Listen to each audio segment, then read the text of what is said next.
तो कई बार ऐसा होता है ना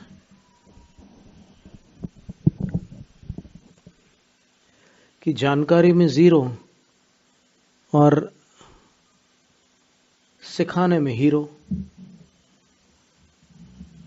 तो वो वैसी स्थिति आ सकती है, कभी व्रत धारण करने के बाद भी ऐसा कभी विचार आ सकता है कि जैसे मालूम नहीं किसी धार्मिक क्रिया के बारे में कोई पूछता है तो फिर आप उनको समझाने लग जाते हैं, शास्त्र से अलग तरीके से समझाते हो, तो फिर उसका नाम मिथ्योपदेश है।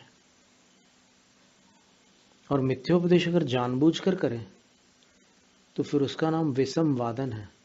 और विसंवादन करने वालों को नाम कर्म की 20 कोड़ा कोड़ा सागर की स्थिति बंद होता है। और अशुभ अनुभाग का मतलब बहुत भयंकर कर्म बंद होता है उनको। ये धार्मिक अनुष्ठान है, उसके बारे में वो कुछ उल्टा कर बता दें तो बहुत ही हानिकारक स्थिति होती है। अभी क्या है कि तर्क के माध्यम से अपन असत्य को सिद्ध कर सकते हैं कि ये सत्य है, लेकिन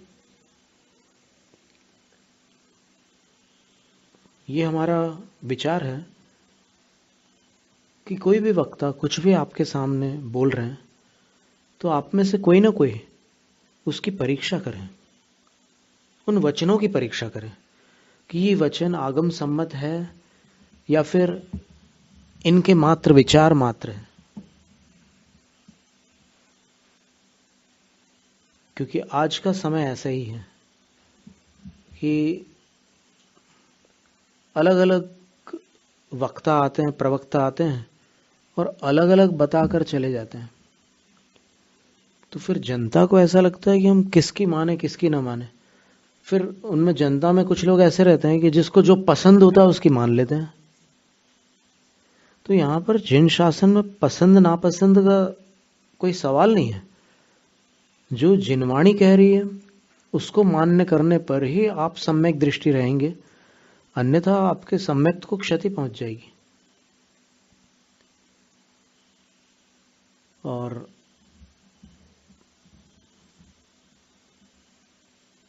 ये दो शब्द बड़े महत्व के अपने सामने हैं। तत्वार्थ सूत्र में 6ठे अध्याय के अंदर योग वक्रता विसंवादनम चाशुभस्य नामना, वहां एक बार विसंवाद शब्द आया है और एक बार विसंवादन शब्द आया है। तो विसंवाद शब्द का अर्थ तो मेरा तेरा करना होता है, वाद विवाद करना। ऐसे ही नहीं ये मेरी चीज है, ये तुम्हारा, ऐसे मेरा तेरा करने का नाम विसंवाद। और विसंवादन का अर्थ जो है निःश्रेयस अभ्युदर्था, निःश्रेयस और अभ्युदय, मोक्ष और स्वर्ग जाने वाली जो क्रियाएं हैं जैन धर्म की, उनके विषय में मैवम कार्षी एवं कुर्वीति, ऐसा मत कर ऐसा कर जैसा मैं बता रहा हूं, तो आगम से भिन्न बताना उसको। और एक बात और है कि बताने से पहले अगर बड़े विद्वानों से, अपने गुरुजनों से, और अन्य भी भारत में बहुत सारे बड़े बड़े साधु हैं और बड़ी बड़ी परंपराओं के साधु हैं, आपको उनसे कोई मतभेद हो तो रहा है आपका मतभेद, लेकिन इन विषयों पर उनसे वार्तालाप करने में क्या हानि, क्योंकि उनको भी बहुत संगति मिल चुकी है पिछले पुराने साधुओं की। जो पुरानों साधुओं की संगति में रह चुके हैं उनसे जानकारी ले सकते हैं कि इस विषय में उन गुरुओं के क्या विचार थे।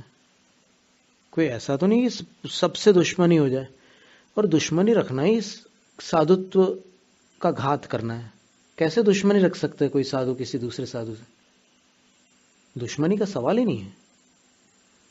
ये तो मतभेद हो सकते हैं, आपके अलग यूनिवर्सिटी में पढ़े हो तो फिर आप पैराडाइम को पैराडिग्म बोल सकते हो। जैसे इंडियन जो डॉक्टर्स होते हैं, एक डॉक्टर हेगड़े जी का लेक्चर हमने सुना था, ये वाला हेगड़े जी, एक दूसरे डॉक्टर हेगड़े, तो उसमें वो पैराडिग्म बोलते थे।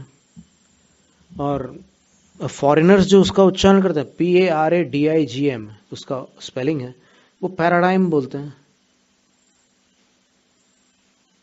तो ये जहां की ट्रेनिंग है वैसा वो लोग सीखे हुए हैं। तो इसमें आपको क्या दुश्मनी हो रही है? आप क्यों राग द्वेष कर रहे हो? वो वहां से सीख करके आया है, आप यहां से सीख कर आए हो, तो आप किसी को ऊंचा और किसी को नीचा कैसे बना सकते हो? और सब लोग एक बार भोजन करते हैं, सब लोग पैदल चलते हैं, सब लोग केशलोंज करते हैं, और सभी साधु प्रायश्चित करते हैं, सभी साधु टाइम पर प्रतिक्रमण करते हैं, सभी साधु विधिवत सामायिक करते हैं, सभी साधु देव वंदना करते हैं। इसलिए अपन इस चक्कर में ना पड़े। बस जो आग्रह आ जाता है कभी कभी, कभी क्या होता है कि अपनी मान्यता से प्रीति बढ़ जाती है ना, तो जिस मान्यता से प्रीति होती है उसका आग्रह हो जाता है, उसको छोड़ना नहीं चाहते अपन। ये पक्की बात है। अगर बच्चे को भी किसी एक वस्तु से प्रीति होगी, लगाव होगा, तो उसको नहीं छोड़ना चाहेगा, छुड़ाओगे तो रोएगा। तो वही स्थिति होती है। तो यहां पर ये जिन शासन है, तो उसमें ये लिखा कि अभ्युदय और निःश्रेयसार्थासु क्रियासु, देखो हम वो पंक्ति पढ़ के बताते, सर्वार्थ सिद्धि में आती है।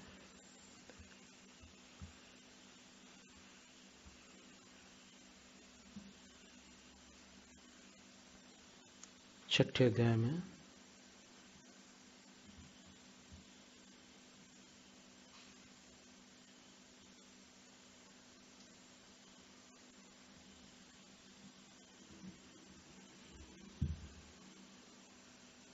विसंवादनम अन्यथा प्रवर्तनम। विसंवादन का अर्थ होता है कोई प्रवृत्ति कर रहा है, धार्मिक क्रिया कर रहा है, तो उसको अन्य प्रकार से क्रिया करने की प्रेरणा देना। वो जैसा कर रहा है ना, उससे उसको हटा करके अलग तरीके से वो क्रिया कराना। ननुच नार्थ वेद सत्यमी वेद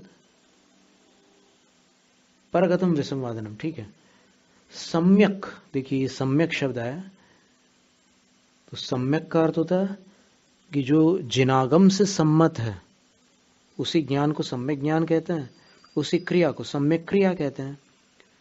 तो आगम सम्मत अभ्युदय निःश्रेयसार्था सुक्रियासु प्रवर्तमानम अन्यम।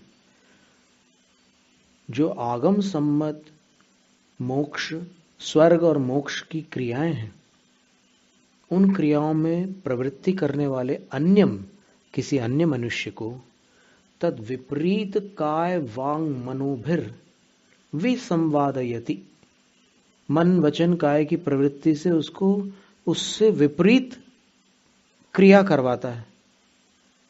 मयमं कार्षी रेवं कुर्विति, वैसा मत कर, ऐसा कर जैसा मैं कह रहा हूं।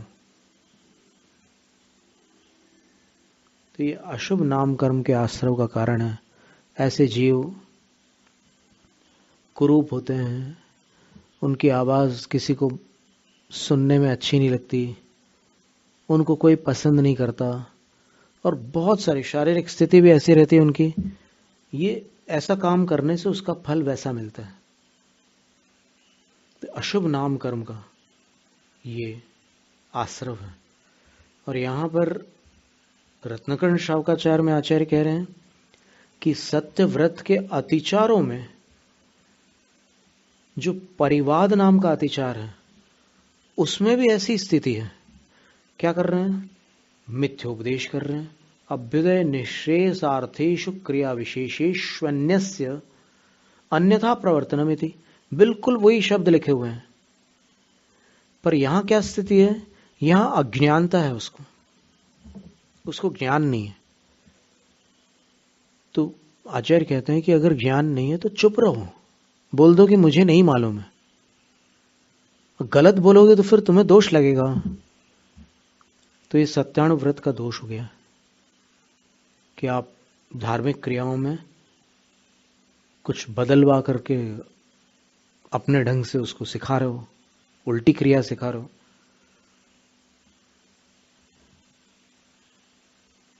वास्तव में कई विद्वान और कई साधु अपने अपने चिंतन द्वारा कुछ बातें प्रस्तुत करते हैं।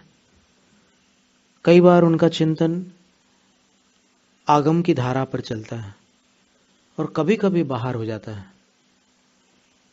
पर श्रद्धा ऐसी वस्तु है कि उसको स्वीकार कर लेती।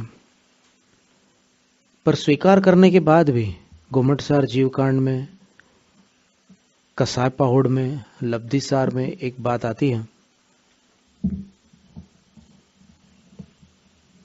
कि अगर कोई चीज गलत स्वीकार कर ली है पर शास्त्र उसके सामने रख दिया जाए तो फिर वो अपनी उस गलत धारणा को तुरंत छोड़ देता है और उसके सम्यक्त की रक्षा हो जाती है।